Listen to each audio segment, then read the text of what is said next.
Baroque interior design is going to follow very much the same path that Baroque art does.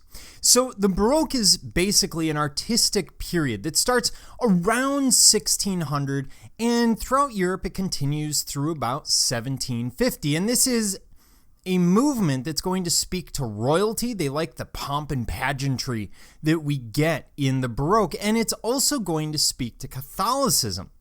Now, the term Baroque actually refers to a misshapen pearl, and that's really the way it's seen. Now, the art historians that give this period its name are doing so from a pejorative direction.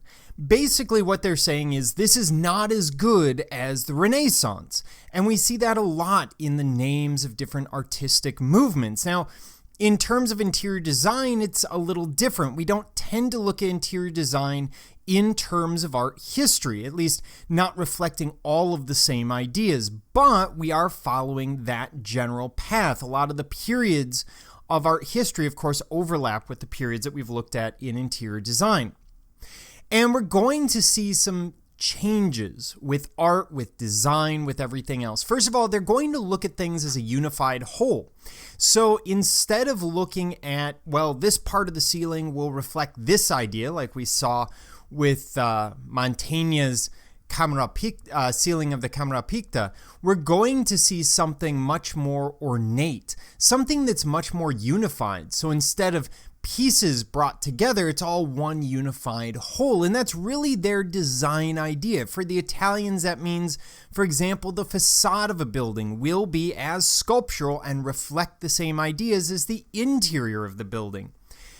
And of course, religion plays a massive role. The Catholic countries will really jump at and adopt the Baroque style, whereas the Protestant countries don't take on the Baroque quite as quickly. The reason is they associate the Baroque with Catholicism, and we are in the period of the Reformation. The Reformation has happened. There's still wars going on. The Treaty of Westphalia and the end of some of those wars, at least in Germany, won't happen until the middle of the 17th century. So you're going to see Catholicism take it up. And they're going to do so because they like the emotion, the pomp and pageantry of the Baroque art. They believe that that will bring out greater piousness, greater spirituality in the Catholic viewer. So we see a lot of Baroque art, especially in Italy and Spain. Now, in terms of characteristics, there's a lot going on. We're going to see very sculptural architecture as well as furniture. We're going to see that a lot of it tends towards the emotional, the theatrical, and the exuberant. This, of course, again speaks to both the aristocracy and the church.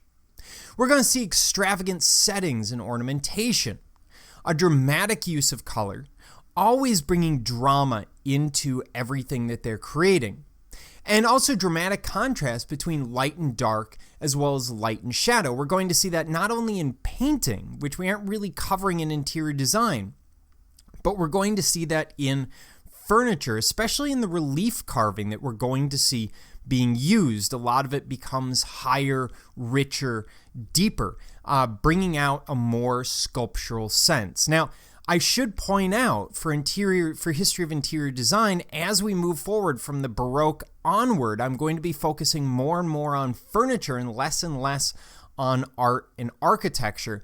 The reason is, of course, there's a lot more to cover, and you're going to be better served frequently by focusing on the furniture more so than, for example, the famous paintings or the great buildings.